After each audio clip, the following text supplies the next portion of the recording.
we know. I'll turn it down just a little bit. Cool. I think, let's say this is plenty of people, because I think this is gonna be good. Does the camera follow me if I move, or do I need to be? I don't think it's. I don't know how to turn that on. Okay, it's all good, I'm gonna be Turn that here. So I'm gonna be here, just so I can make sure that I can see stuff there. Okay, I know most of you guys, which is really, really cool. Don't mind me, you can go Sure. ahead. Yeah, this is your clicker. I have a clicker? So official, does it work? No. How cool is it? First, can I go back? Now it works. Okay, cool. So truth be told, and I'm kind of throwing us under the bus a little bit, we didn't have anything as of Monday. Nicole called me and said, hey, we're talking about wealth building this Thursday. I was like, I don't think, I don't know what we talking about. She's like, well, we have a wealth building thing on the calendar, and I was like, yeah, let's do it. We can totally talk about wealth building. And so I was on my porch and I was like, well, what would people want to hear or know? Like, what about if I told you exactly what everything we went through and what it was like? And then everyone was like, yes. So Sarah bailed me out. So I wish I could share another photo of you guys. I had all of our properties that we've purchased on pieces of paper spread out in my notebook, like on my desk. And then she created this wonderful PowerPoint. No, stay in place. Heard Paula, staying in place. So normally I like starting with defining terms, and we'll go through all those things. I'm not gonna do that. So this is very much what we did, how we did it. It's not right or wrong. There's 1,000 different ways you can do it, but I'll answer any questions you guys have about the properties that we purchased, how we purchased them, how we renovated them, how we went about it. So who in here owns real estate currently? Sweet. Real estate investments, very good. Let me make it more clear. Okay, very cool. And what online, you guys own any?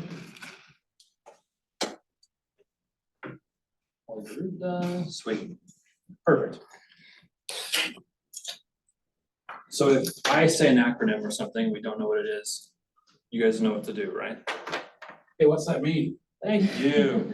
Ask the questions. This is totally meant to be conversational. I'm sitting down, this is not a presentation. And we've got a lot of things that we did wrong, and it cost us quite a bit of money that we're gonna go through. So please, for the sake of my mind, ask all of the questions. And if we did something dumb and you're like, why didn't you do it X, Y, and Z? Please ask that question, because I can probably tell you. Because I spent a lot of time thinking and talking about it. Okay, who here knows Sarah really fast? Okay, so like just probably 2 or 3. Okay, this is important because she didn't want her name anywhere near this.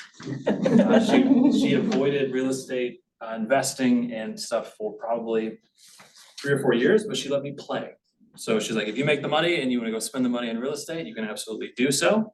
But I'm gonna stay over here in my lane. She was a teacher, and this is important because she's now not a teacher. But she went to bed and I was like, all right, now I can add some slides. So about us.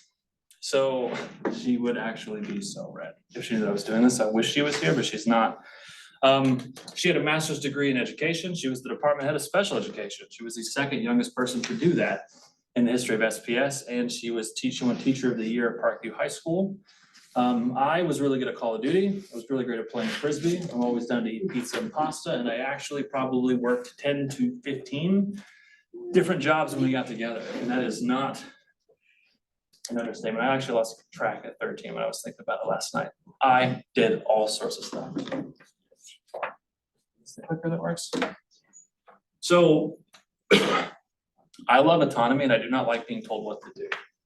Okay, I get really, really intense when someone tries to tell me what to do. So the thing that I really wanted to figure out was, how do I get into a space where people can't tell, well, they can tell me what to do, but I can have the ability to say no and then walk away. I believe there's several different terms that people use for that. But Sarah and I sat down, and so at some point we were buying properties, and I'll get into all of the properties.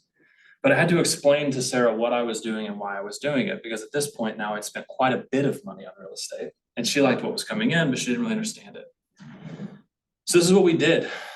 We sat down, and this took us probably 6 months to figure out. This wasn't a 5 to 10 minute conversation. This was a, what does this mean to us? Not, I can get in the dictionary, we can just define it. But this is what we defined wealth for. This is what we defined it as. It just It was a feeling of security for us. We're not talking about being rich, we're not just talking about money, but like, at the end of the day, when we go home, if we felt wealthy, it would be like, we're just not worried about other stuff. And so that was our starting point. So then we had to turn around, we had to talk about speed or stability. And this took probably about a year to figure out. Quick side note, I didn't make any of this stuff up. I didn't invent this stuff. I'm not that smart. What I'm good at is implementing things. So everything I'm about to show you is stuff that I've taken from other places and I've just applied it.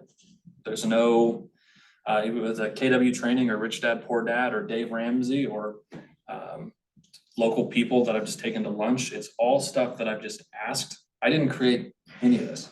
So I'm just ripping off and duplicating and it worked. That's all you have to do too. So speed and stability. We sat down and we had to figure out what our combined risk tolerance was. Naturally, I will take more risks than her. She's very type A, as you could tell from her teaching career and the slides you're about to see. She's very organized and she's all about it, which means not really big on taking risks. I worked 10 to 13 jobs, didn't care what people thought pizza and pasta was the way to do it, and my claim to fame was Call of Duty. So like, I was willing to risk it all basically for nothing at that point in time. What we found out was I wanted to go quickly because I felt like I was behind. I was like, okay, so if I don't want to be told what to do, I need to go fast. Which, as you can imagine, Sarah wanted stability, which was hilarious because stability and speed often counteract each other. One is more slow, well, the slower one is less risky. Actually, I put it down right here. I'm gonna stick with the slides. Robert Kiyosaki is a great example of speed. So it's loans, it's leverage, it's how do you put a little down to buy as much property as possible. You reach your goal quicker, but you're more open to anything bad going wrong. Anything going wrong. Then you've got Dave Ramsey, which I am not a huge fan of, but I understand his stuff now. He's a great example of stability. And now he lost all of his stuff, but it was less risk, but you'll reach your goals slower. Which is basically just save money and pay cash. And the biggest reason that I'm a fan of speed is because I'm terrible at saving money. I'll spend money on anything and everything that sounds fun or enjoyable. Sarah will save it and then never use it. Like just having money in a bank account makes her feel good. If money's sitting in a bank account, it makes me feel not good. It's like burning a hole in my pocket. So this is what we wanted our life to feel like. These are when I jumped in on the slides. We wanted it to happen very quick and just as fast as possible. So we got into it and I was like, here's what we're gonna do. I'm gonna sell 1 billion houses, we're gonna make $1 billion, we're gonna invest 1 billion things, and this is what we're gonna do. And she didn't say no, which is huge and a huge part of our story because what she said was, cool, go do it. Now, to be fair, the other 50 times that I've said, here's a big thing we're gonna go do, we're gonna do it really hard, I'm gonna do it, I did not follow through with it. So she was like, probably nothing's gonna happen. We got into it and this is what we wanted to feel like. Unfortunately, this is what we were told it was supposed to feel like. Like, hey, put in your time now, grind, hit it hard, and then eventually you'll get it. And that is a hand-drawn line. Couldn't make it make more sense, it didn't make a ton of sense. And so as we started doing all this and we're talking about wealth building, we're fighting about money and we're trying to figure all this stuff out, this is what it actually felt like. A flat line that was going nowhere and nothing was happening, it just didn't make any sense. And I believe it was I don't remember the training honestly, but I saw this, and this is what we decided to make it feel like.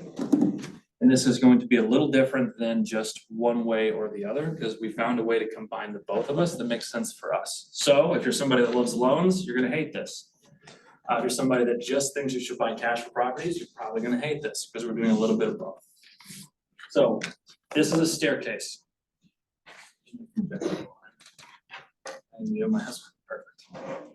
This is what we decided to do. And I saw this diagram after we'd done it, and I've just kind of recreated it. We had our current lifestyle, which is the bottom, which is the foundation of it. Then we turned around and we raised our lifestyle, okay? Because we don't want to save and then not be able to enjoy it by the time that we're 70, or save and then only enjoy it from 70 plus. We also don't want to spend and not be able to do anything when we're 70. So basically, we're going to build a foundation to protect it by buying cash flowing assets as we raise our lifestyle. And we're currently at, like right here.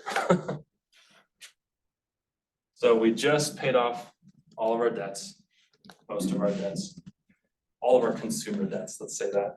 And then we just raised our lifestyle, and it was actually very strange because I went out and bought a Tesla, she bought a new car, we now live in a nice, really big house. And it's very weird, because as you're the guy that's been talking about real estate investing for forever, and then you go off and you spend a bunch of money fairly frivolously, it kind of sends people in a tailspin. Because they're like, well, you shouldn't be buying that because you're supposed to be doing this, or you're supposed to be. It's like, we actually have a plan, and it's this. And so, does this make sense at all? Okay. We want to enjoy it as we go, but we don't want to be stupid about it. And so how do we turn around and commit to that? Exactly what we did.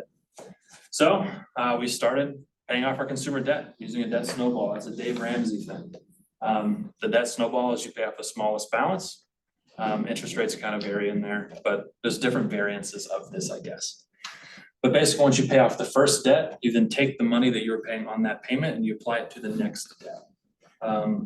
All of the way that I ran the numbers, it showed us paying off all our debt in like 7 years.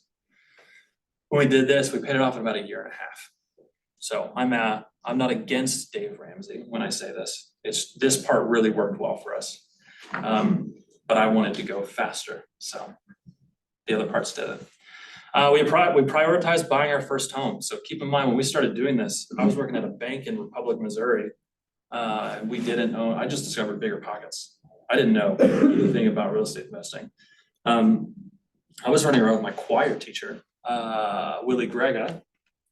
And he showed me a property and he was like, hey, I make $200 on that. And I was like, it's a lot of work for $200. I was like, a year? It's like, no, a month. So you make $200 a month on that one property. It's like, you'd have to own, so yeah, we have about 35. And then I was like, whoa, hang on a second. What? You make more money off of your properties than I make in a year right now. And I'm having to give 40 hours. So I was hooked, because once again, I don't like being told what to do. So now I was like, okay, well, here's the vehicle. And I started learning about real estate. And so this was back in it'll show up. 2017 is when we purchased our first house, which is crazy because walking through this was wild. But so we bought our first house, which I had to talk Sarah into. Sarah was fine renting. She didn't want to own a house. We came up with loosely a plan, which is the staircase, this guy here. And then we started defining the levels here. So like when we talk about lifestyle raises, what do we want it to be? Like, so this isn't just this is very vague because I don't want you guys to see everything, right? But like, we've never owned new cars, and we've both never had a huge house that we're super pumped if people come over to. And so that was something we decided we wanted to prioritize. And so we did, but our next one's traveling. Okay, well, how many trips do we want to take? How long do we want to be gone? What does this look like? And how much money is that going to cost? And before we decide to do that, we have to make a ton of money to invest the money so that we can just go do that forever for the rest of time. But we took the time to identify when we say raise the lifestyle, what that actually meant. And that took a very long time, because we found out that we have very different definitions of what we wanted our future to look like. Because I still wanted to go pro Call of Duty, I think, and she was very much over Call of Duty at this point. So appreciation. So we started defining the steps. We decided, and this is a conscious choice we've made, and this is funny because Andrew's here, so he was there for most of this. We decided that we were going to move into different homes in different locations every 2 years. And every 2 years is so that we don't pay capital gains on that. But we wanted to try different houses and different locations so that we knew what it felt like. Sarah and I are very much about, I wouldn't say about our feelings, but we're very intentional about, when we go to this place, do we like it? What do we like about it? What do we not like about it? But there was no way for us to go into somebody's house and be like, we really like this house, but what would it be like living in this house? So we don't know what that's like. And at the time, what were interest rates back in 2017? You guys remember? 2019? 2017, roughly the same. It was like 3.5%. So as I was looking at all of the rental properties and all of the houses we can move into, it's like, okay, so we can basically just move for free. Like, we can just move up. So the payments will largely stay the same, but as properties appreciate, we make more fake money. It's not real until you actualize it, till you pull it out. And so we would sell this house, we'd take that money, we'd buy a bigger house, but our payment was largely the same. Did everybody follow me on that part? Okay, that's appreciation, and that's why it's awesome. Now, of course, when interest rates went up, it really put a damper on everything, but it's nice because we figured out right in the nick of time. I say that, no, I was very not pleased. Sarah was very, very happy with how it ended up, but then we realized that to invest at the pace we wanted, we needed to make more money. And so this is a huge, huge, huge part of it. If you can figure out the pace and how fast you want to go and how much risk you want, you then have to decide if you're actually willing to put forth the effort to go and get the thing that you want. Confession, if I don't get some sort of feedback that's fun for me fairly quick, I don't want to play anymore. And so when it comes back to this staircase, what I really like about it is it's bursts. I get to go in and work really hard for a little while. Then we get to go enjoy it, and we get to enjoy it, and then we can stabilize it. We'll do it a lot, and then we'll kind of taper off. And then it's back on the grind to do the next thing, which is very, very good for me. Sarah could do the same thing forever, repeatedly. She's process oriented, or whatever you want to call it. So here's our timeline. This is crazy. So over the next 6 years, we personally had 17 transactions. And I did the math very roughly. By the end of it, after owning and selling all of these properties, we brought, I want to say, we have 8%. So from like a down payment standpoint, we have 8% of our own money into our properties. So most of the time we buy a house, it's 5%, 10%, 20%, depending. I'm going to try and walk you guys through how we spent the equity and what we used. In the beginning, that was actually very hard for Sarah to realize that it's fake money till it's not fake money. And you're not actually gonna get a check, but the bank is gonna count it as real money and we'll move into the next house. So she caught on to it when she got to move into the next house. She's like, oh, okay. And the issue was she got very happy and easy. She didn't like the actual process of moving, packing the boxes and then loading the truck and all that stuff. But she really did enjoy living in all the different places. And so we've lived on the east side of town, we lived on the northeast side of town, we've lived on the southwest side of town. You guys know that Springfield's on a plateau? Like, as a realtor, did you guys know that? I had no idea. She has one criteria, and it's that we live on the plateau, whatever that is. And I cannot find a map for it. It's just odd. What made her want that criteria? Tornadoes and storms. That was the whole, because I found some pretty sweet properties off that. And she was like, nope. Hard pass. Well, that's a bummer. So we started here. So 17 transactions. I'm going to walk you guys through all 17 transactions. It's going to go fairly quick. Please ask the questions that you have, okay? Because I want to be as open as possible. I don't know where you guys are at. And I just want this to be valuable for you guys. Okay. Franklin property. Sarah made all these slides, which is impressive because she's also high on muscle relaxers right now. She still did this way faster than I would have done it, which is crazy. She had surgery on Monday. So we purchased it September 2016. We actually didn't purchase this property. This was her grandmother's property. And I didn't know this at the time because I wasn't a real estate agent. She was trying to avoid Medicaid, Medicare tax, something with that. So she's like, I'm gonna give it to you guys. And I was like, absolutely not. You're not gonna give us that. You live in it. I don't want anything to do with it. I got yelled at for that. And I'll talk more about that later. But so we were given this house that was paid off in full.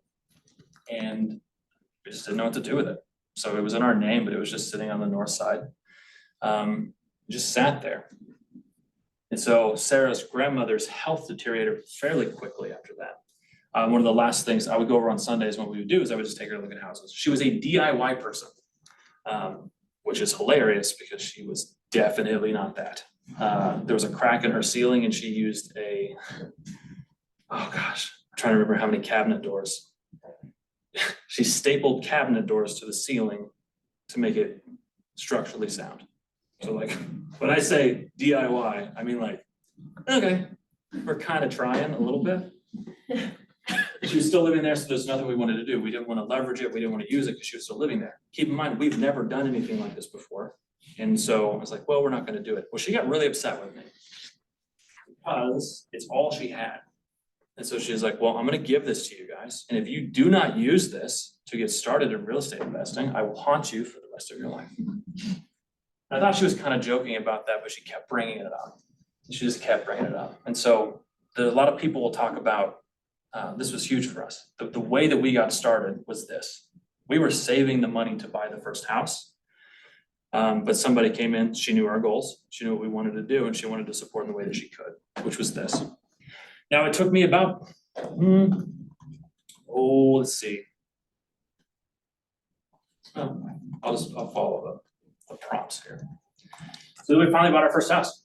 This was on the southwest side of town. This was in 2018. We bought it for $127,900. We put 5% down. It was a conventional loan, which is crazy because I think I was working part-time at Mr. Goodsense or maybe Famous Dave's or maybe a movie theater, maybe both, maybe a bank. I don't remember, but she was on a teacher salary.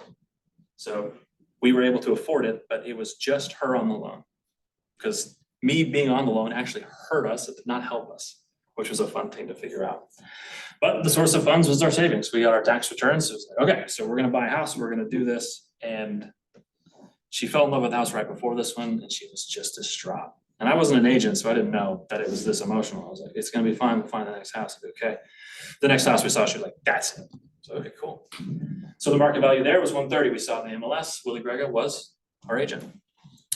And in 2018, we made the decision, I say made the decision, I wanted to become a real estate agent. Long story short, I got hit on my way to my bank job by a logging truck. It merged into my car and this was terrifying, but the total of the car. But I was able to use that funds to get licensed because the goal was, we're gonna invest so you can't tell me what to do anymore. It's the whole thing. And so I wanted to get closer to real estate investments. Who are the closest people to real estate investments? Real estate agents. Thank you, real estate agents. Does anybody disagree with that? What's the question, sir? Who's the closest person to real estate investments? Who sees them first? Oh, yes. I know, realtors do.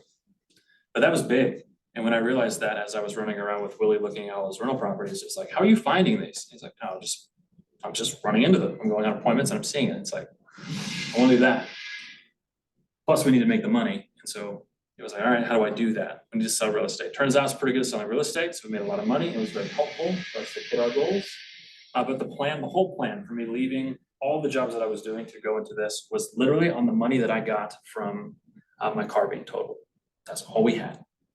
And she was very kind and she gave me 6 months. She's like, hey, if we don't see a paycheck in 6 months, you're gonna have to go back and get a job because once again, it was a teacher salary. That's all we had. So now I'm licensed and I'm cruising and I'm looking for investments. Now, in the time of, you're gonna see source of funds here. We have a line of credit. Ask all the questions because I'm gonna start going a little off script here. She built me this to keep me kind of on track. It took me about a year to find a bank that would give me a line of credit on the Franklin house that we own, which is this one. So they only gave us 20%. So we had a line of credit for about $30,000. And so I was actually looking at properties with some friends of mine to buy a house. He's a videographer now. And I showed him this house. You know, like, it's pretty nice, but like, we're not really interested. And I was like, okay. This is a previous landlord that just passed away. His wife owned the house, didn't want it anymore. The roof was brand new. And I'm just saying this to make everyone jealous because it'll be insanely hard to find now. The water heater was new and replaced. Like the entire thing was updated. And it's out on the market. How long do you think this was on the market for? 109 days. Say it one time? 109 days. Yeah, it was really close. It was 90 days. It was like 3 months, which is crazy. So I walked into it. They listed it at 85. I made an offer at 70. Telling them, like, hey, I'm just gonna write this offer. It's probably not gonna go through. I'm just gonna write it. We're gonna find out. And then they called out, yeah, totally. And I was like, oh shit. What do we do now? Now we have one. I don't know what the next step is because this is also like maybe my 5th transaction. So I'm like, okay. So we tapped the line of credit to get the down payment, which was $14,000. And then we closed. I used my commissions to cover my closing costs. That's why I have commissions down there. And I did that because other agents told me, they're like, hey, if you take the commission on that, like you're gonna have to pay taxes on it. If you can just use that in the transaction, you'll save yourself money. Oh, it's wicked smart. This realtor thing is pretty dang cool. So This house cash flowed about $450 a month, which was awesome, because keep in mind, I mean, that was huge for us. That was groceries, that was all sorts of things. Then we found our Ventura duplex. And I used to mow the yard at this property when I was in high school, because Willie Grega owned this one. But my in-laws were looking to sell their house, and so I was trying to find properties to show them, and the one next door just so happened to go up because he owned both of them next to each other. Which the lesson here is your network is so important, guys. Because every deal that I found moving forward is from my network, from my SOI, and the people know what our goal was and they wanted to support us hitting it. So I saw the house next door. I was like, hey, you sold that one. Do you want to sell this one? He said, totally. I'll totally sell it. I'll sell it to you for $150. This is back in 2020. Do you guys remember what happened in 2020? COVID happened. So what did real estate prices do? They blew up. What did interest rates do? Went down. They stayed down. So this is big. So we already have our one little property over here. We think we're crushing it. Now this duplex comes up. So we used an FHA loan, and since this is being recorded, we had the intent to occupy this property. And we renovated one side of the unit, but it turns out it was just too small for us. Keep in mind, my in-laws are looking for a place to park their RV. So I'm looking for my in-laws for a place to park their RV. We stumbled across this duplex. As an FHA loan, this property needed a lot of work, but I knew the seller really well. So I said, hey, look, whatever comes up, we'll pay to have fixed. And he was totally cool with it because we knew each other. Source of funds. Do you guys remember what the PPP program was? Payment protection. Payment protection, so that they averaged out your salary. And so it was awesome because I think it was Rachel and Dan, I think it was State Bank. They had something set up to where if you were an agent, you walk in, you could figure it out. So I was like, well, I'll apply. And so they're like, all right, you get $9,600 that's going to be forgiven in whatever, a year, more than likely. They're like, so what can I use it for? They're like, once you pay yourself with it, whatever you want. I was like, okay. So once I pay myself with this money, you're giving everyone. And once again, I'm not here for the politics of it. I got a goal. I'm trying to hit it. It was just enough to cover the down payment and the repairs for this property. So I used the PPP money. We secured this property here. I used the commission once again to cover my closing costs because now I know this little trick and it's super cool. And I got it because I knew the guy. We bought it for $150. You guys know what this one's worth now? This is a 230. 230. It's right across from Pershing. So it's in Southern Hills. So the location's incredible. Once we renovate the other side, which the tenant, when did the tenant go in, Andrew?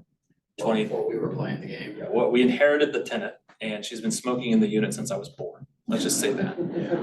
I mean, so the walls are yellow. It is just rough. So we are hoping, not that she dies, but when she does, it's in that unit. Because the minute she leaves, we are gonna have to remodel that entire thing. And the other side is remodeled, and that cost about $20,000, $25,000 then, which was fine because we were selling real estate. We could do this. Right. We'd get a phone call all the time. It's never mind. I got a question, Blake. Yeah. Are you using the same lender? So that's a really good question. I've shopped around lenders left and right. I looked back at this when I was doing this. There's only been one lender that was able to do all of our personal deals. And that's Tatiana Osini. I think she's at, she just changed. Yeah. It used to be Movement. She started at Central, she went to Movement, and now Supreme Lending, I think is what it is now. Yeah. She's an investor herself. Her husband, they build homes, they develop stuff. So she was able to walk me through. I was like, hey, I want to buy a duplex, but maybe I don't want to live in it. She was like, stop talking to me right now. This is what we need to do. And I was like, thank you for that. That's very, very helpful. Do you still use her today? Yeah, on the house that we just bought, because as you buy more rental properties, your debt to income gets a little wonky for a while. And so it makes it hard for banks to lend you money. And so I shopped, once again, we sell quite a bit of houses, so we're trying to find the best lender. Who do I need to give the business to? She was the only one that could actually close it for us, which was cool. Good question. It's worth $230 now. $20,000. And I'm being very just generic on that. Yes, we put in 20 to 25,000. That was holding costs and everything, but it cash flows right now about $350 a month. And once we update the other side, the cash flow will be about $700 a month. And I'm spending the time to talk about these because this is before interest rates went up. Because deals got harder and harder and harder to find. Okay, any other questions? I'll buy it from you. You can't have it, Max. Have to go watch it at work. Very cool. God. Yeah, so this is an FHA loan. You can only have one FHA loan at a time. So this is kind of a tricky part here. So if you're gonna do that and you intend on holding it for a long time, you should make sure you use it on a duplex or a fourplex.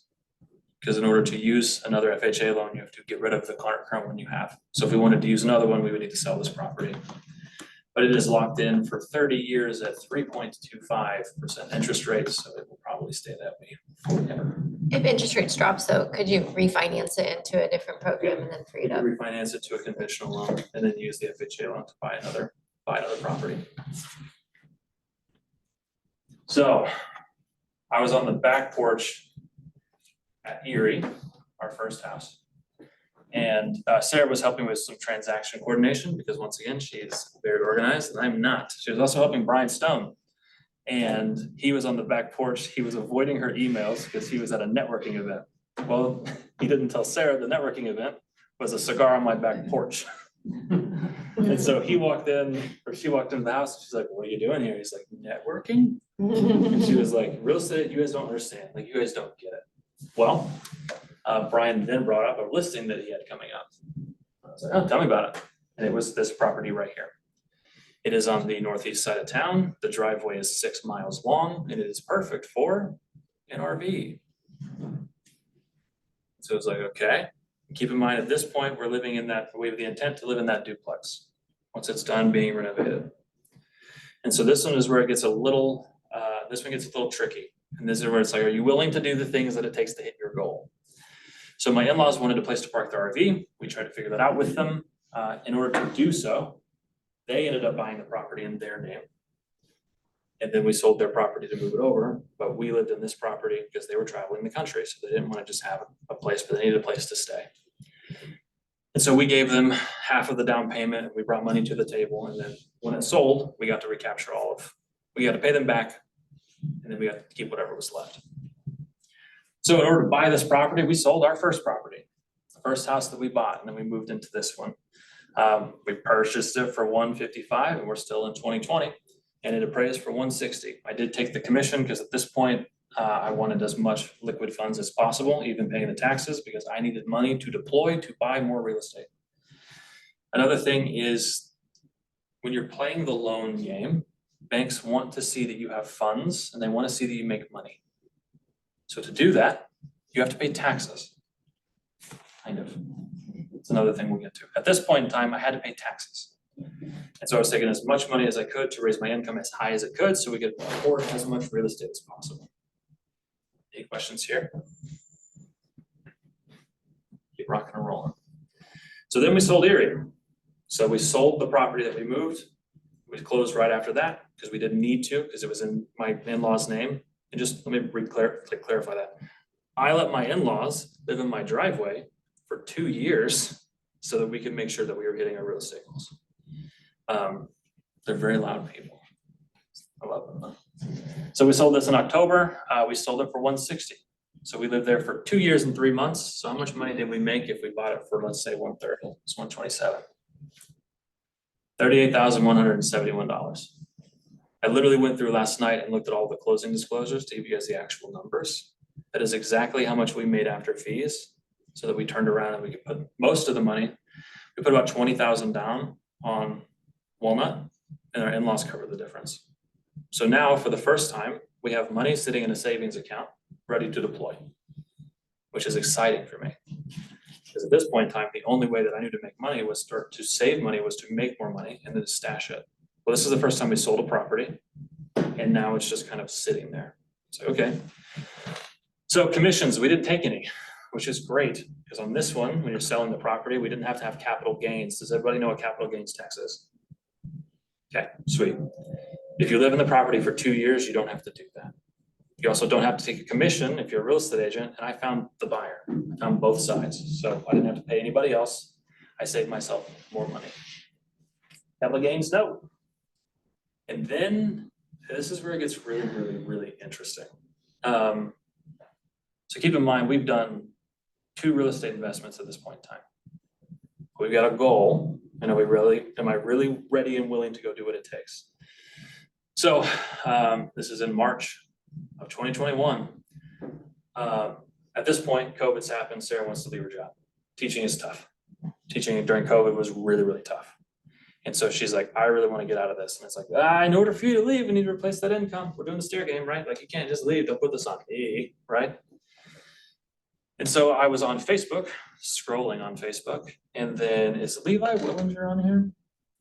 Levi commented on somebody, so I was looking for duplexes. Hey, does anybody have a duplex? You see these all the time. And someone said, Michelle does. It was on another person's, this is Michelle Lewis at Caldwell Banker.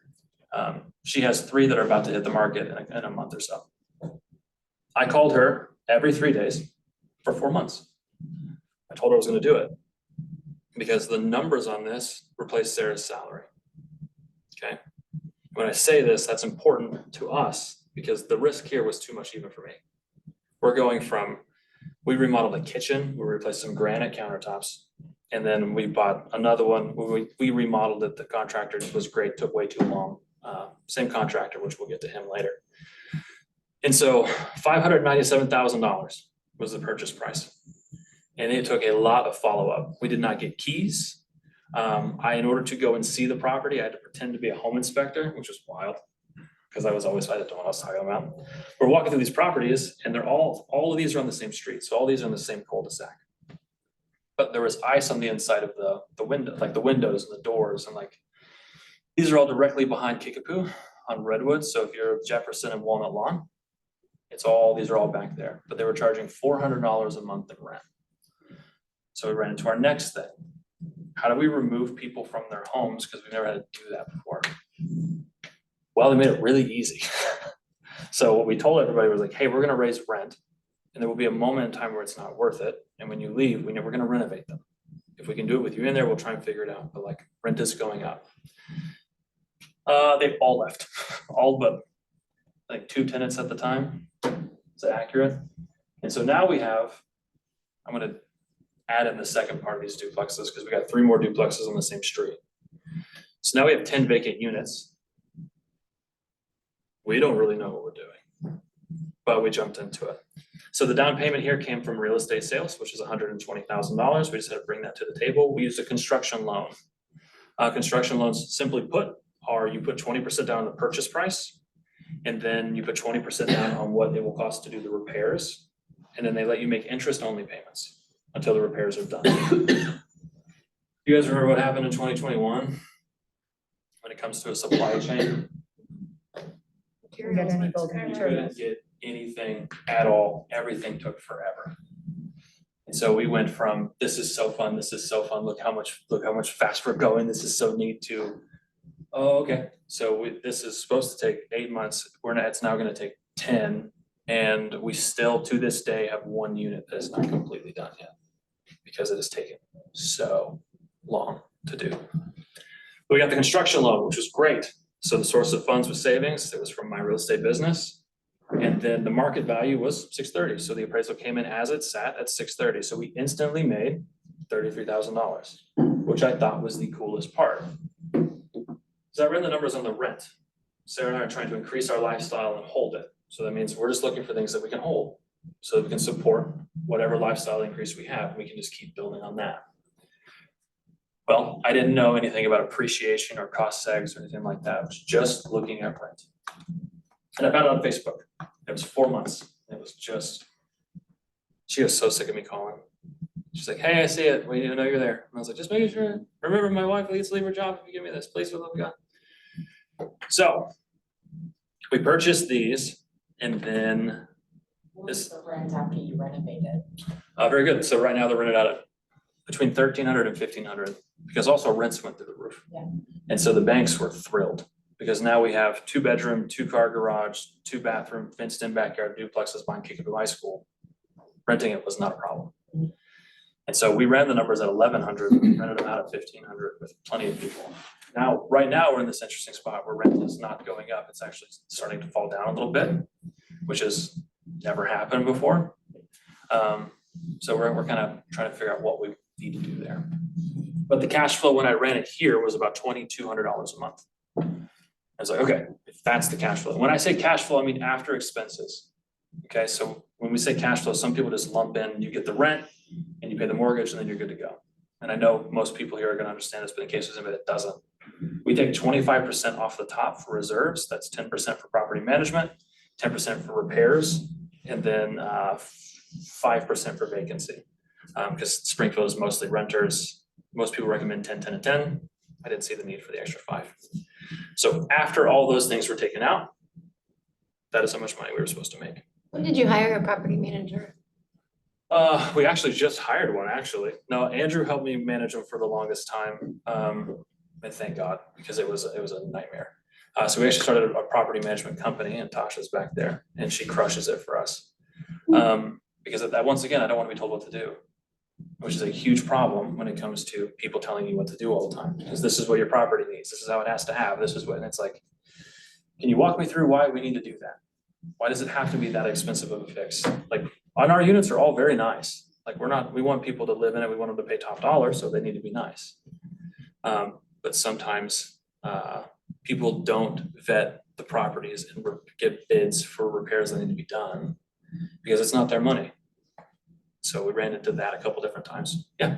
Tell me again, what is in Redwood Package 1? How many Good. So it's duplexes? 3 duplexes. 3 duplexes. 3 duplexes, so it's 6 units. Okay, and also what was the 10, 10 and, which is usually 10, 10 You're and good. 10, So but 10, repairs. 10 and 5? Yep, repairs, property management, and then vacancy. How many bank accounts do you guys think I had at this time? Just to show you that I'm not the guy. And if I can do this, literally you can too. I have 1, which I love that. I wish it was that. So give me a high number, like for bank accounts. Like, what do you think a high number for a bank account would be? 10? Andrew, how many did I have? I was his banker at the time, and I don't even know, but it was 3 dozen plus. Yeah, 30 plus bank accounts. One for each individual property. 1 for each individual property, and then reserves and repairs and vacancy. Because once again, not the smartest guy. I'm not dogging myself, but I need to see it. I'll make the transfers, but if I need to problem solve, I need a paper trail. Especially if I'm risking $120,000, so my wife doesn't have to go back to work if she doesn't want to. Did you start an LLC with each purchase? So no, that's the thing. So this happened very quickly. So there's no LLC with these. Because we were told it's not a problem, just do it afterwards. Okay, sweet. Huge problem, don't do that. I'll explain to you why as well. So we just did this, we're tapped out, we have no more funds. Okay, we have invested all the money we have to secure our lifestyle currently. And Amy Malaya walks into my office, she goes, hey, you've got that property over there in University, just north of Sunshine. I've got a first-time home buyer that cannot find anything to buy. I was like, not interested, because remember, this thing is cash flowing like crazy. And so she's like, please buy it. I was like, no shot. Like, we're not selling it at all. Fast forward a week, so we just closed on this. And there's his name's Alex Moore. He's sitting in our office on a couch. And I was like, what are you doing? He goes, you want to buy more duplexes? And I said, homie, we're broke. No, we can't buy any more duplexes. And he's like, well, they're on the same street. It's like, they're close to the same street. He goes, no, they're on the same street. They're on the exact same street. Here are the addresses. Oh, man. It's like, okay, once again, we have goals. So it is not we can't do it. It's how do we do it? And then once we figure out how do we do it, do we want to do it that way? First, let me figure out how we do it. Impossible to do. We had no funds. There was no way to do it. And I had just basically given up. Now, when it came to buying these, I had to talk to so many bankers because no one wanted to lend me money, except for somebody that I knew. That was like, dude, you're really into this like investing thing. The numbers work. We'll take the risk on you. It's like, awesome. Thank you so much. They would not do it a second time because they're like, we want to bet on you. We're not going to bet on you like that much. Like, we're not going to give you that much money. I was like, that makes sense. But O'Bannon Bank, and I'm saying O'Bannon because it's a small bank, and this is why you should look into banks. I ran into a mortgage lender I used to work with when I worked at O'Bannon. it's a cashier or teller. And I ran into him, I called him, he didn't answer his phone basically. So he missed the first one. And so I ran into it at a networking event. I was like, hey, answer your phone, you had a $600,000 sale. Like, answer your phone, it's important that you answer your phone. He's like, yeah, just call me when you have your next one. I'm like, oh, I have a next one, I just can't afford it. He goes, how much can you afford? I was like, 5%. He's like, we can't do 5, we could probably do 10. Which everything that I'd heard was that you cannot buy a commercial property without 20% down. Up until this point, if you're gonna buy a commercial property, you need 20% down. Outside of creative finance and all different things, it was 20% down or bust. So I was a little baffled when he said 10% was fine. I was like, hey, why don't you go talk to your boss and make sure you can do that, because I'll have to find the funds, because I have 5%. I had maybe 5%, but that would max us out completely. That means no reserves, no nothing. So I went to Sarah thinking like, oh, she's gonna say no. Like, she's not risk adverse. This is us literally putting all the money into these properties. She's gonna say no. And she was like, yeah, just do it. I was like, no, you're supposed to say no, because no, okay. Got a call from the banker and he goes, hey, we'll do 11% down. And we do 11 because if we do 10, we have to fill out some paperwork. We don't want to do paperwork. It's like, why are you guys doing it at 11%? I thought 20% was the only way that it worked. He goes, we're behind in our loan goals. There's X amount of dollars that we have to loan out so that we can stay on track. And since I worked there previously, once again, this is why networking matters and not burning bridges matters. They already knew me. And I've been talking about doing this at this bank for forever. And now they saw me doing it. And so they were willing to take the bet on us, which is neat. The problem is we had about 3%. So there's 8% that we have to come up with. And so I'm trying to make the numbers work. And I cannot do it because finding private money is expensive and looking all these different ways. I was like, well, in comes Amy Malaya again. Hey, I know you told me no, but is there any way you'd sell that property at university? I was like, no, maybe. So I ran the numbers, and if we sold it for 110, we could then buy the second set of duplexes. And this is what I want to make sure that everyone sees. I'm thinking about monopoly here. That is what this game is. We bought small houses and we traded them for more houses. And the government wants you to do so. Okay. So we did a 1031 exchange. So there's no capital gains. I did have to pay the buyer's agent, and I have a link. They bought it. It's on Furnish Finder. So if you have anybody that needs furnished rentals, Lindy has, do you still have one? I have one. Furnish Finder. Furnishfinder.com. I was like, it was awesome. They did a complete remodel on it. They did an incredible job. It was wild. But we got the proceeds, so we made about $48,000. Now, how long did we own this property? It's in 2 years. This one, I think, was 2018. So now we're in 2022, 2021. So about three years. So in 3 years, we made another $48,000. Really starting to get the hang of this thing. It's like, okay, so we just buy it and we just hold it, and it just keeps going up, and that's appreciation. So we did a 1031 exchange. For those that don't know what a 1031 exchange is, all that is you deferring your taxes until another time. So as long as you sell a property, you identify a property you're moving it into, you do not have to pay taxes on that property. And the government wants their money, so they will get it eventually. But so we sold this property, and then we bought these 3 duplexes. Now, when I say they're the exact same, they're the exact same. And the reason we were fine making and taking this risk is we had 3 over here that we already knew. The floor plans, we already knew everything. And so we got to go in here, and we had a down payment of 11%. And so walking this property was really fun. Grant Wistrom was the person that had the deal here, and who's a Super Bowl champion, if anybody doesn't know who Grant Wistrom is, which is crazy. And the tenants obviously didn't know who he was either, because they all yelled at him nonstop. And it was hilarious because he's like 6'5" and jacked out of his mind. And he's knocking on the door, and this old lady's just like, you said you were being here 1. He goes, I'm so sorry. And so we had to walk through all these units, and it was great.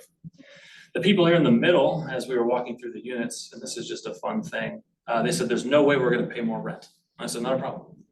Here you go. I don't even know that we're going to buy them. I get it. Well, maybe we paid $700. Okay. That's great. I don't know if we're gonna buy them or not. Okay, $825 is the max we'll pay. It was just like, we doing? Like, just, okay. Out of all of these duplexes, we only have one tenant that stayed. And that tenant is Sue, and she is in this unit right here. And God bless her. God, thank you, God bless Sue. And this part, this is where it gets really tough, because we then turned around and now we have how many renovations going? 10. We have 10 renovations going. I'm talking to contractors and most of them they're too far out, but I've got a timeline because the way construction loans work, and then we're gonna get into a little thing here. But so we use the money we have from savings, which was like 3%. We use the down pay, or we use the funds that we got from selling university. So the $48,555 we rolled into this property. So we basically bought 3 duplexes for, I forget whatever the difference is, but it was about $23,000. Because once again, not to be that guy, the only reason any of this is happening is because we got this property. We were given this property, so we have 0 money in. And we've paid, and it's technically our funds, but like, we didn't make the money was paid off, she paid off her house. And so when it comes to the return on this set of duplexes, it's hard for me to figure it out because we have like $20,000 in maybe. Because we were given the equity and we just had to be good stewards of it. So it's a conventional loan type. So it's a construction loan because we're having to renovate them because we do not have the funds to renovate 10 units. So this is where I figured out what construction loans were. Because I was like, all the tenants just left. So what are we gonna do? We're not gonna put new people in these units because most of them are messed up. We bought these for $630. They appraised, we went on a contract for this at like $220 a unit. So that means the purchase price should have been higher. But I already knew what they were going to appraise for because we purchased the 3 down the road. So I was fine to give you whatever you wanted because I knew what the appraisal was going to be because I already owned the appraisal. So it made it very, very easy. So we ended up closing at $630. Yeah, market value was right on. I did take a commission here because I was the buyer. And it was like, I couldn't figure out what would make sense to do. And once again, we're trying to buy properties, so I'm fine paying taxes on it at this point in time. And then I found this through my SOI. Everyone knew I was looking for duplexes. This is what I'm doing. We just bought 3. He was literally sitting on my couch.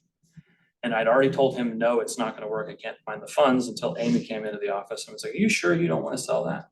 And it was just like, dang. Yeah, we do. We totally do. Any questions so far? Any comments so far? Because here's where we start making all the mistakes. All of them. So we went with one contractor to do all of these things. He's the one that renovated the Ventura duplex for us. He did not know how to run a business. He was a woodworker by trade. And he did really good at woodworking, so baseboards and floors. When it came to everything else, everything took so long. And the issue was, as he understood, we had a bank loan. And then we were pulling funds from a institution. It wasn't, we just had the cash. And he did not care about our deadlines at all. He did not care to get it done. When we finally parted ways, I forget, I think it was Memorial Day weekend.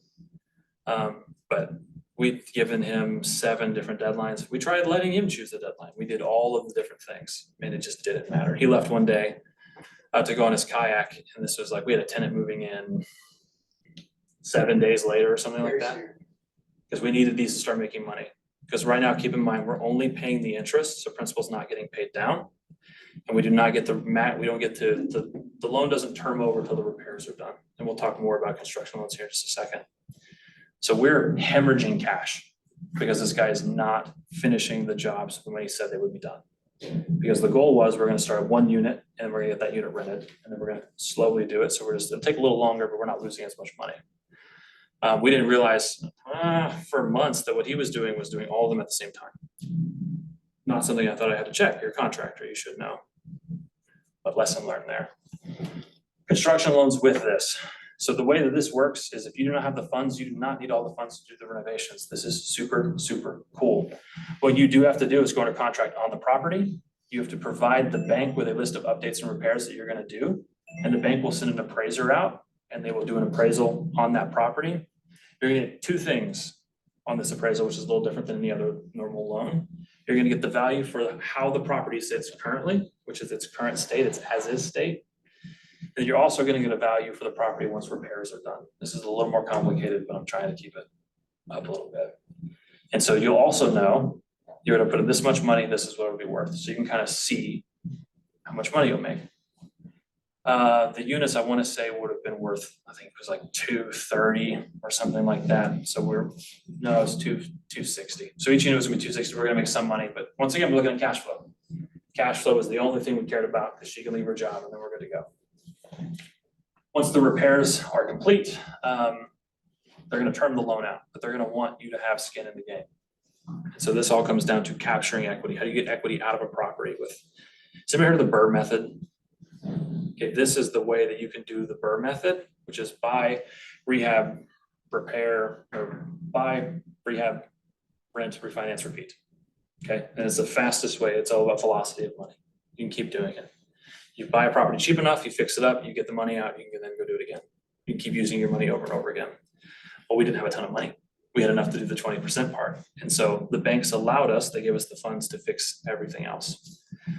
But when it came to refinancing, which I learned here in this property, because once again, keep in mind, I was super new. We remodeled the kitchen and I was like, we'll just refinance, we'll pull all the funds out and we won't have any money left in it. That's not how it worked. We went to refinance and they're like, yeah, we do 20% of the deal. And I was like, why? Like we already have. Sorry. Okay, I was like, oh my gosh, that was me. So we ended up not losing money on that, but we didn't pull our money out. So I do remember we need 20%. So I'm talking to the bank and it's like, all right, so once the repairs are done and there's a new loan amount, you're gonna want 20% of the property. So you have skin in the game. They're like, yep. So you're gonna get to keep the difference then. That's what you're telling me. It's like, yeah. So whatever they're worth, you're just gonna give me a check and I can just go do whatever I want with it. It's like, yeah, it's your money. Also, this is still happening in 2021. So what are real estate prices still doing?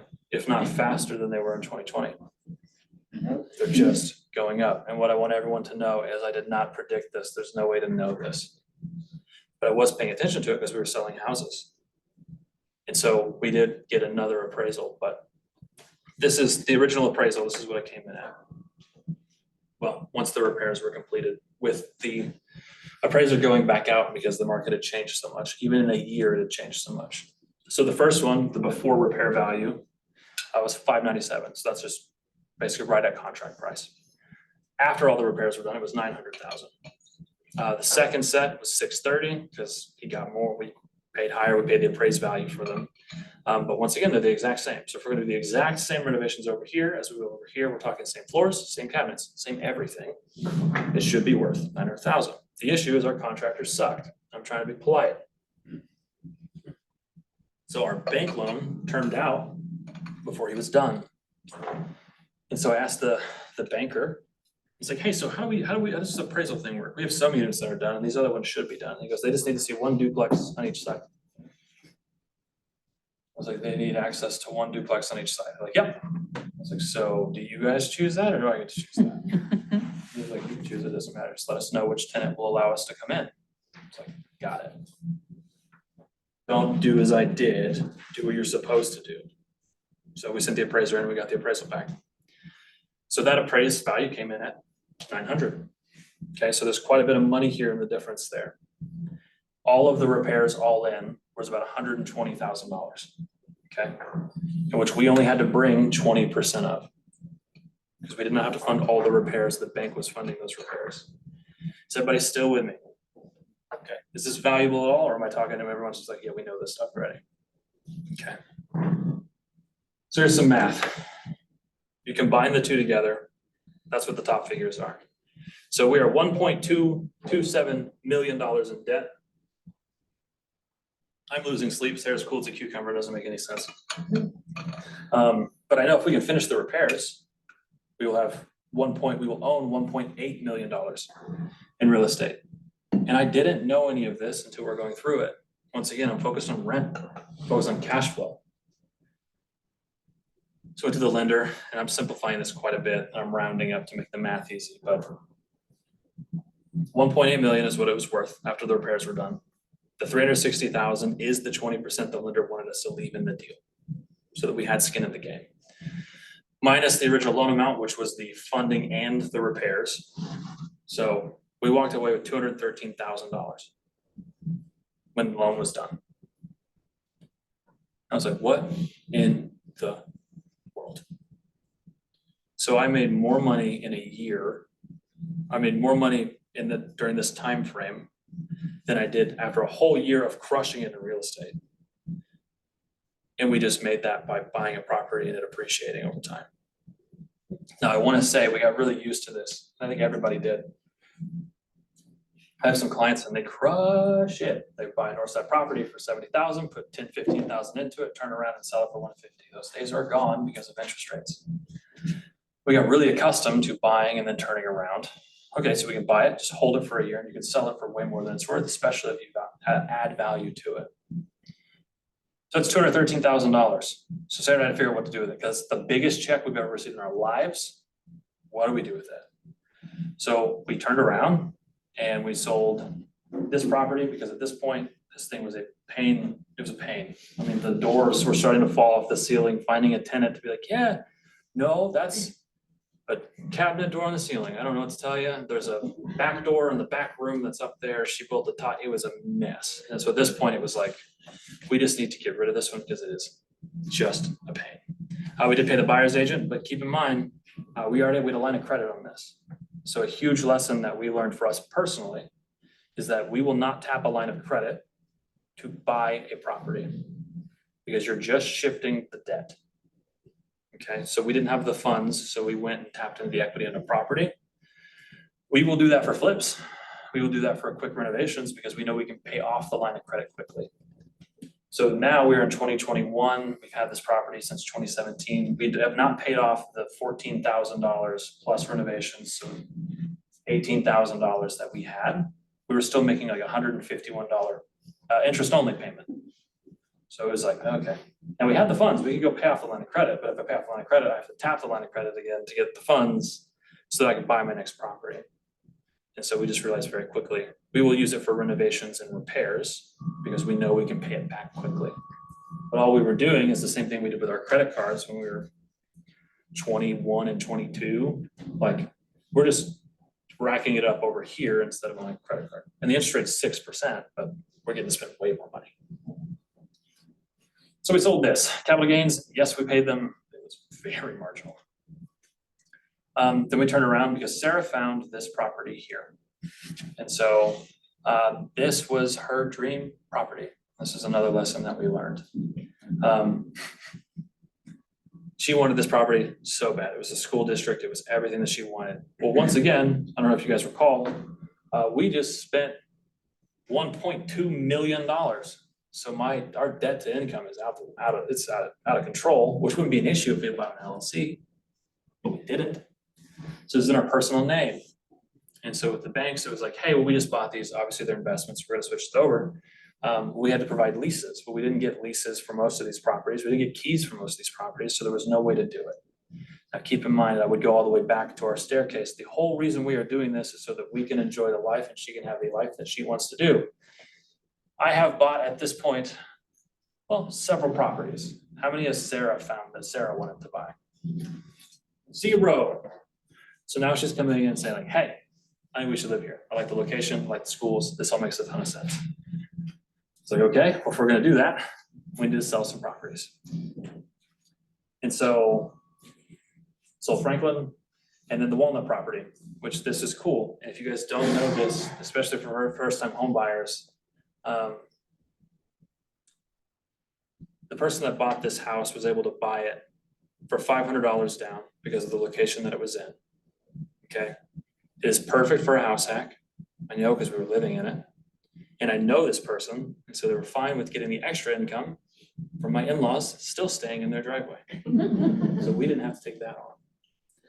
But he was able to rent out the other side of the house, and so he was able to successfully house hack on this property, which is really, really cool. So once again, we bought this we lived in this one for a little over 2 years. And we bought it for, I want to say 150, 155. Okay, so we sold it 2 years later for 197. So once again, it's kind of stacking up. Now we're having to pay off the line of credits and all the things as we're going. And we're losing money because of the interest only payments, because the contractor is not getting the work done. The biggest lesson is make sure you choose your contractor so wisely, so wisely. I didn't have to pay commission because I found the buyer. So once again, I'm saving myself money because I don't have to pay taxes on the income that I already paid taxes on. Proceeds, we made 35K. We're rocking and rolling still. Now, we had to buy this property, which was a huge pain because we had to move all of our properties into a LLC, so it didn't count against our income, which was a nightmare. There were no lenders that can do it until Tatiana, whoever asked the question.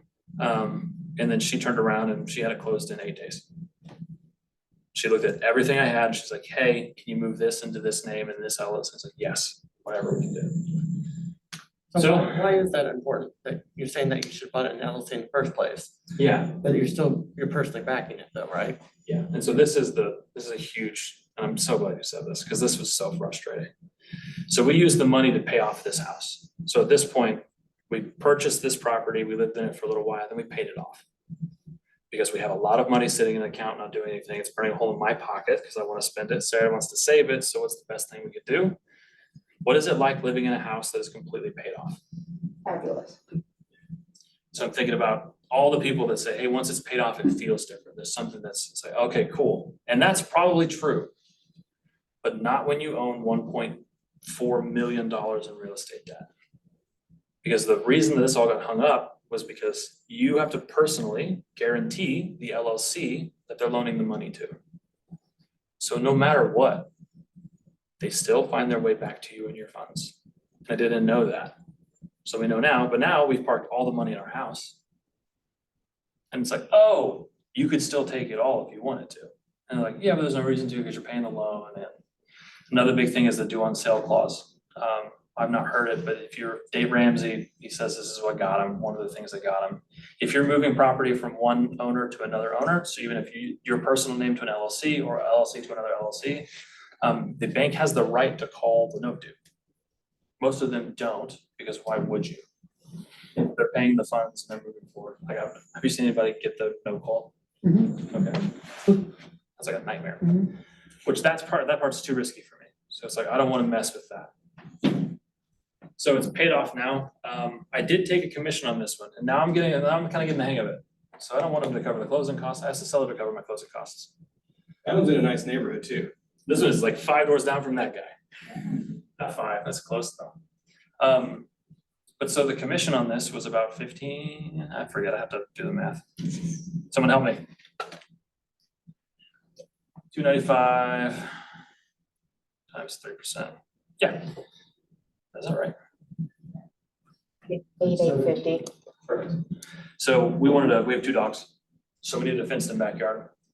The fence cost about $4,000. I explained to the agent on the other side, hey, I'm not gonna take a commission, but what I'm gonna do is I'm gonna have the seller pay invoices for me. I will not go above my commission amount, but this is what I need. And so we had the seller install the fence for us, and they installed it after close, so that the lender still held all the money. And then we had about $4,000 that went to the basement remodel, because when we looked at this house, because Doug Collins sent it to me and said, hey, I'm not sure why I'm not getting any showings on this. So I sent it to Sarah, a civilian that doesn't do real estate. And I was like, hey, what is cool about this house, or why is it sitting? And she was like, I want to go see it. And that is how we found this house, because I don't want to keep my mouth shut. So we moved again, because I'm over moving at this point. But so we're walking through the house and she sees this window right here. And she was like, oh, that's where the Christmas tree goes. We just walked in the house. So I knew immediately, I was like, we're buying this house because she's already placing Christmas trees and stuff. So we get out of the basement and she's like, you can do whatever you want down here. We get this house, you can remodel this basement however you want. And I was like, I hear you, but you mean however I want? She's like, however you want. And so I got to use part of my commission to then do new floors. We had a custom bar put in. It was awesome. And it flooded, correct? It was awesome until it flooded. Yeah, which was, once again, make sure your sump pumps work and you have insurance correctly on your properties. So now we're living here. And then this comes along. So I'm on the ALC here at KW, and so any leads that come in, they route them to the ALC. So there's phone calls. So I got a call from a lady. She goes, hey, I called the front desk, they got me you. I'm in town for 3 days. I was like, okay. She goes, I have a property that I need to sell.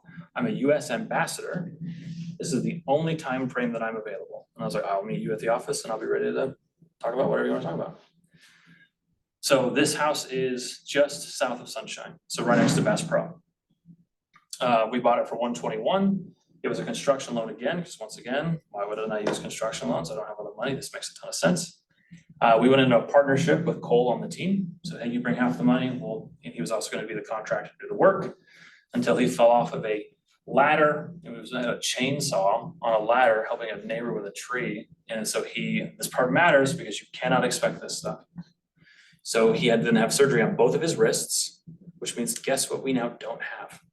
A contractor. And I have called and looked at contractors and tried to find contractors and it's not working. I'm not going to use the guy we just used. And so once again, I'm starting to freak out. But as you can see the smile on Sarah's face, she's like, this is just easy. Like, money just keeps rolling in. This is great. So we bought it for 121. This is in April? Nope, May. Is that right? Yeah. What happened in May of 2022? Do you guys remember? Because I won't ever forget it. Interest rates went up historically fast. And so we are doing our first flip. Because why wouldn't we do a flip now? We understand the hold game. We've renovated the units. We kind of understand what's going on. Once again, we still need money to hit our goals. So why wouldn't we use flips to build our coffers back up? This worked out perfectly. She was willing to sell it for 121. It was her parents' house. The market value as it sat was like 170, but if we fixed up and did a few things, it would have 200. Once again, prices are still going up. I used the commission to lower the purchase price. And then the proceeds, because we did sell it, the proceeds on this was $45,876. We did pay capital gains on this because we were freaking out. So keep in mind, on construction loans, it is interest-only payments.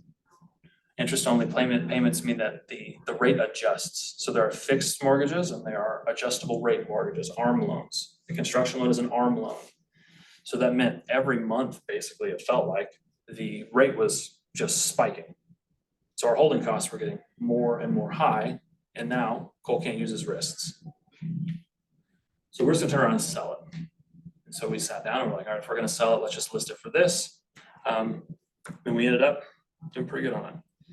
In the meantime, I'll go back to this property here. I'd use the same house because I'm not gonna show you the second house we bought because he had a flag in his property that said dead hooker drop off. And that's like the most fine thing that I can say that was in this property. You walked in and you smelled bad when you left. But we got this property because we were so easy to work with. The seller called me from whichever country she was in, Africa at the time. She goes, hey, I've got this other one next door. We don't want it. We can take it off our hands. I was like, totally. Once again, interest rates hadn't started spiking yet, so why wouldn't we jump into it? We bought this one for $90,000, but once again, let people talk. But being an ethical agent, I didn't feel like we could do this. I walked in, he goes, I know what this property is worth. And I was like, okay. I said, what is the property worth? He's like, $60,000. I looked it up on the tax record. I was like, oh man, yeah, okay.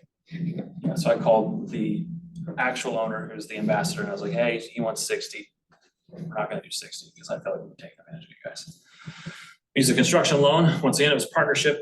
We used the equity, so the money that we had sitting in all the accounts from all the other equity that we've actualized from the selling of the properties. And so we made $71,000 on this. So we sold both of these properties to the same buyer because they're right next door to each other for $300,000. And we sold it to them as is. And it was super, super easy. Super easy. And then we found this. This was my monstrosity of a thing I wanted to do. So we just pulled all the money out from all of the Redwood units. And this came from an agent. So I was the PC coach here and just somebody in the program, and they posted, hey, I've got this thing coming up on the market. Can you help me? I was like, sure. So when I looked at it, this property was awesome. It was so awesome. I wanted to retire in this property. But we got a conventional loan, so we had to put a lot of money down, $90,000. Purchase price was $455. It appraised at $475 when we bought it. In order to get this property, I needed to get a line of credit because we didn't have the actual funds. Our net worth showed it, we didn't have the actual funds. So I used the Cherryville property, which we paid off knowing my rule, hey, we don't use line of credits to purchase properties. Well, this one's different. Wrong, still wrong. So we got it, we had this property for a while, we moved in an Airbnb, it was awesome. But we didn't need this property to give us a huge return because Sarah and I thought we were gonna live in it long term. This is gonna be where we retire. It is on the James, the back porch looked over the river, it was awesome. And so it basically covered its own expenses, give or take, almost every month. We were fine bringing the money to the table because we could secure the property. Until, turns out Sarah hates trees. She hates trees more than anything. And it was a real bummer because I loved going out there, but after we went out there, it's like, hey, why aren't you ever going out, looking at the river or like, and she's like, I hate the sticks. It's all the stuff, because once again, she's very organized. So I gotta pick up all the sticks and I gotta put the rocks where they go. And it's just this thing. And it's like, oh, could you ever see yourself living here? And she's like, no. Damn it. Because what that means is that you're not gonna live here. And if we're not gonna live here, I need to look at this as an investment now. And it's not performing correctly. It's not giving us the return that I want it to have for the amount of money we've invested in this property. And so after her consoling me ridiculously, we decided to sell the property because I loved this place. So we bought it in 22, so 6 of 22. We sold it in 10 of 23. So we had it for a year and 4 months. We made $162,000 on this property. If we had it set up as an Airbnb, it worked out really well. Keep in mind that 162 does include our down payment because your proceeds, you get your money back. Okay. We found a buyer. So once again, I did not have to pay commissions. That's my favorite part is if I can find the buyer and I can save myself 3%, I will do so every time. We did have to pay capital gains on it. With me so far, is it a break? We're still good. Okay. So in order to move into where we currently live, because once we found out she doesn't like sticks, she also said, hey, I'm trying to be supportive, but I'm tired of living in construction stuff. I'm tired of projects not getting done. I'm like kind of over all of this stuff. And once again, she's asked for like one thing in 6 years and I'm getting to spend a lot of money and do all the things. It was like, okay, that's a fair ask. So we looked at our list because remember, if we go all the way back, we decided we were going to intentionally move to different places so we could experience what living in the house was like. At this point, we had a list. We knew what we liked, we knew what we didn't like, we knew the things. So it was like, all right, if we find the house, we will move into the house. Well, this is our current house. And so this is October of last year. It was an agent here in the office. She sent me, she's like, hey, we listed our old house. Here's the old photos. And I was like, that would be perfect, the perfect house, but it's like, that's out of date. So like, we're not gonna buy it because we're not gonna live in another construction. We're not gonna do updates. And she's like, oh no, we updated the entire thing. And I was like, oh, okay. So she sent us updated photos. I sent those to Sarah and Sarah fell in love with it. So we purchased this property. We just put 5% down and we sold this property and this property so we could purchase this one. Okay. The market value, we're not gonna tell because we currently live there and we haven't sold it. So I don't know what it will be able to sell it. So it just kind of doesn't matter. We did take a commission on this because once again, I was the buyer. We worked out a good deal. So I didn't have to pay at this point, Sarah's working at a title company. So I'm not having to, the closing costs aren't super expensive for us, which is nice. Okay. Lessons we've learned from each of the properties. And I kind of boiled this down and I'm trying to bust through this as fast as possible.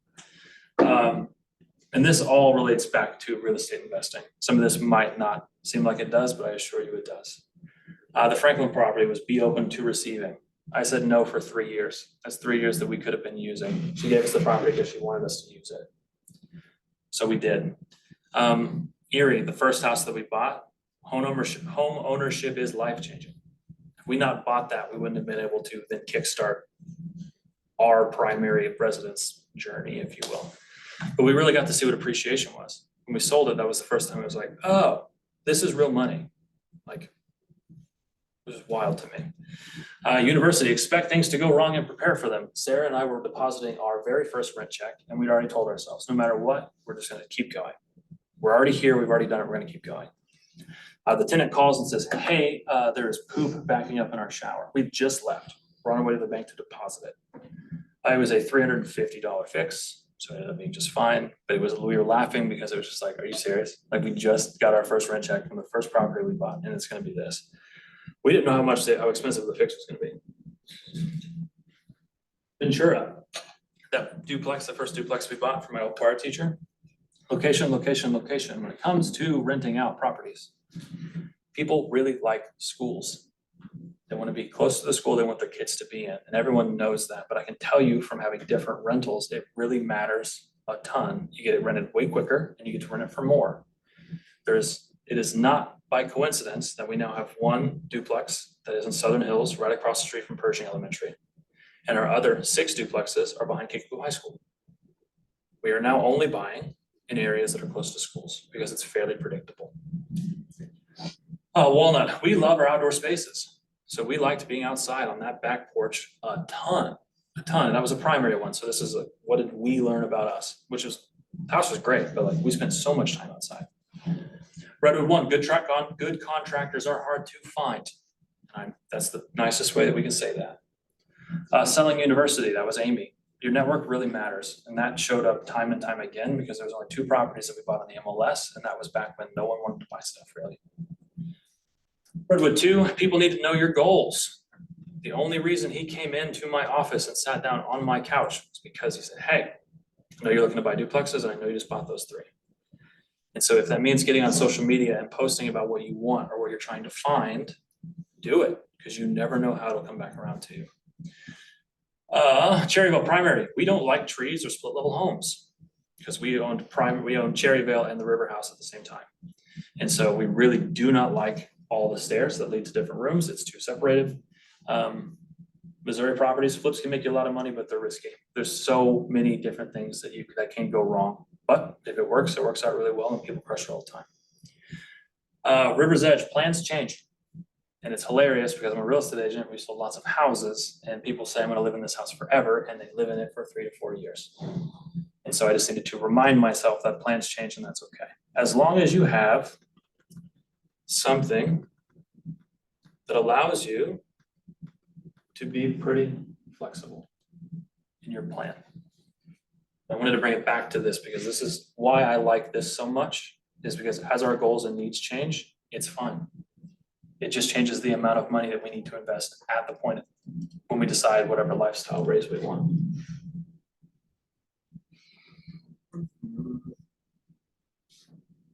Yep. And then Deborah, cashing in on the hard work. That's the house we live at now. We love this house. We have stuff on the walls for the first time in 6 years. We've hung the swing that her grandpa gave us. Like we're actually settling in and making it home. We both love our cars and we have very little consumer debt and it feels really, really good. But now we need to make a lot of money, to invest a lot of money so that we can raise our lifestyle again. So this is where we're at now. And this is in 6 years. And so this is really, really important. All we did was implement the stuff. And there's no way for us to have planned it all out, but the only thing that I do know is you had to get started. You had to go, or we had to go. 2016, we had a negative net worth between the 2 of us. I mean, I think just me being on the loan hurt us so much because of student loans or whatever it was. Right now, as of yesterday, our net worth is $870,555. The majority of that is on paper. And it's important that people know that your net worth is mostly on paper until you go to cash it out.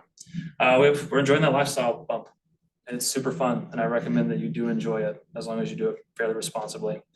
Our cash flow is $3,500 per month. It's about $42,000 a year. So that covers our house payment and our car payments. And that was the point. And so we've made it, originally it was so that Sarah could quit her job. She didn't even make it a summer. Like teachers get a summer off. She didn't make an entire summer before she needed to like find something to do. And then so she jumped back in. And so now we're just focused on building the next level. So about us now, Sarah's actually changed careers because she doesn't need the money. She gets to do what she wants when she wants to do it, which is awesome. She works from home mostly. She reads too many books. I think at this point she's read like 70 books this year, which is insane. And she just gets to hang out with our dogs. And she does still work. But she gets to enjoy the things that she decides to at a pace that she chooses, which is really, really cool. And I cannot express how giving her the funds and the ability to do that has allowed her to go to 417 Ariel and changed working there She has grown so much because she didn't have the confines of funds. Cannot think about those stuff until you can just get away from it. I'm the rainmaker of the Property Gurus. It's a team, real estate investing is what we do. We sell a lot of residential houses, but we really believe in home ownership. I own a property management company, this guy right here, Natasha's the property manager back there. They're assets and we really treat them as such because we've seen what they can do. I get all the pizza I want. I don't have to have, this sounds silly, but like, I don't have to be like, oh, we can't afford to have pizza tonight. Because I love sitting down and watching TV with Sarah and having pizza. And so now we can do it any night that we want, which is awesome. And I'm still pretty good at Call of Duty. Still pretty good. Thanks for coming. This was really, really fun, Adriana. Wealth building is different for absolutely everyone. And I want to make sure that this really lands home. Some people want all the things.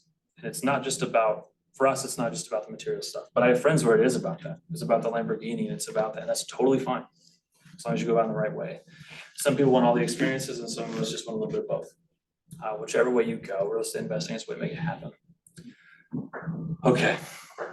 So now Between we're your at- duplexes, the one was 1.2 and then the first one was 155 Yeah. from your choir teacher. So that investment is what Oh, it's huge. you're making your 3,500 off a month. So now we only have those 7 duplexes. And so, but now we're officially looking for more. Which is funny, I didn't want to buy a single duplex at all. Because who likes buying duplexes? Investors. What do investors like? Deals. Once again, risk tolerance, I had to figure out where I wanted to be. And I wanted a single family home, like university. So that if something went wrong, I could turn around and sell it for full price. And then for market value, and then we can make our money and get out. Now all we own is duplexes, so stuff changes. What questions do you guys have? That's it. And I'm gonna make sure that I'm checking the chat more here as well. So even your personal home LLC, No. So we talked about that and we looked at that. This didn't make sense for us. Any other questions? Concerns? Nothing? I guess my question is like, so I have a primary residence and have a pretty good amount of equity. And pros and cons of a home equity line of credit. Pros is you get to keep the property, right? So you still get to capitalize on the appreciation, still get to play that game. The cons is it's a credit card. It's a credit card that is secured by your property. And so just be very careful on what you spend it on. So don't go buy a boat with it. Yeah. What's the interest rate difference in bucks? That's a really good question. So if it's, so there's a huge difference. I didn't realize this. There's a huge difference between a line of credit and a home equity line of credit. Line of credits, they're the same words, but a line of credit is what a commercial lender will use, and a home equity line of credit is what you use on your primary. Line of credits with commercial bankers, the interest rate is higher. It's about 1% higher. And I want to believe most of it's a 5-1 arm, if not a 3-1 arm, so the rate adjusts.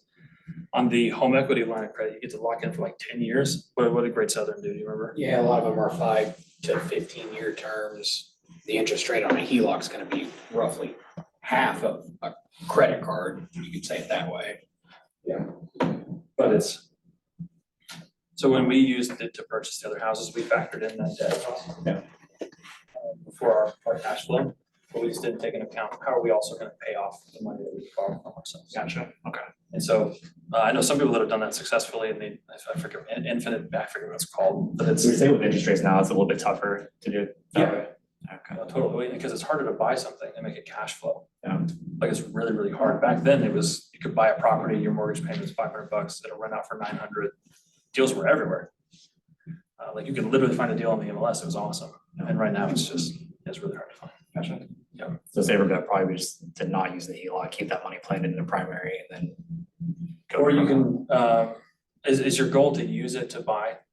Yeah, so we're going back and forth with it. So I'm just deciding on whether I'm gonna use it to buy a different primary, kind of like what you did. So, or use it for an investment property. So I just haven't decided Yeah. to. So just remember that you don't have to put all of your proceeds down from the sale to buy the properties. Okay. So that's what we're gonna be doing moving forward. If we're gonna sell and move, is we'll take all the proceeds that we have, we'll put the 20% down on the property if we need, because I still haven't been able to find a banker that will do 11% again. And then we'll purchase our primary residence with 3.5% or 5% down. So, and it just saves you the interest, but you do lose the property. Gotcha. Good question. Okay, for sure. Thanks, Blake. Yeah. Thank you, thank you. Appreciate you guys. Appreciate it. Take anything online. Okay. Thank you guys for coming. Hanging out. Trying to absorb some knowledge. There's a lot around here. I know. Keep her busy. Oh, yeah. Very busy. How are you?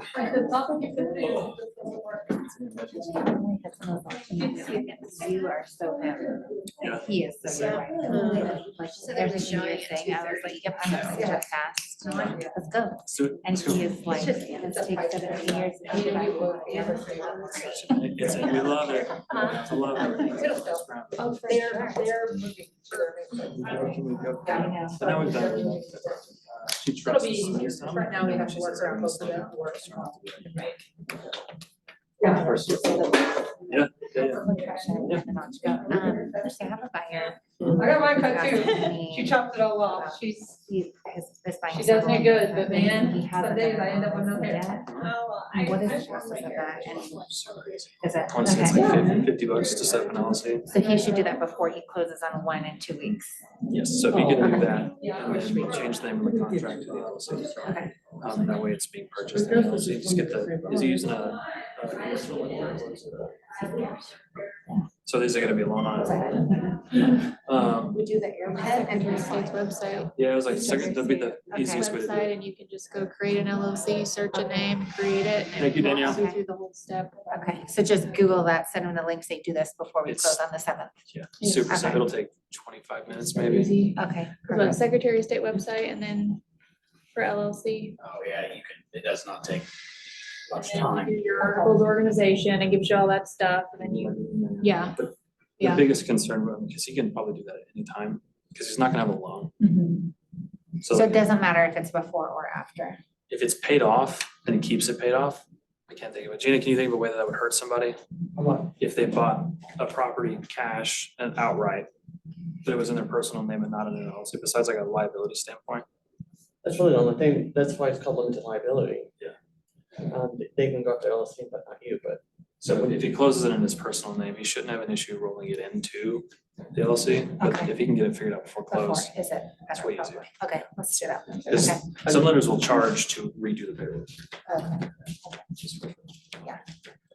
So much information. I was, So good. I didn't realize how much that was. So, yeah, so good. I'll Thanks for pick your coming. brain when we're a little bit closer to that, Sounds so. good. All right, see ya.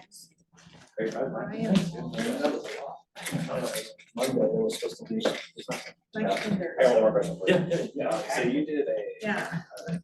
FHA loan. Yeah. One of those, you said we can only have one FHA loan. I had an FHA loan on my house, but I'm gonna say it's not conventional. And that's what So our what's fee the was. best, so if I wanted And she to- looked at me as like, but commercial's different than normal residential. So I told him what we do residential and he's like, Live in it. yeah, I Yeah, can't alright, take and, $7,000 a year. Are you guys married or just? I'm like, So we get married next week. Okay. so So. I told him to and text me Missouri is- addresses.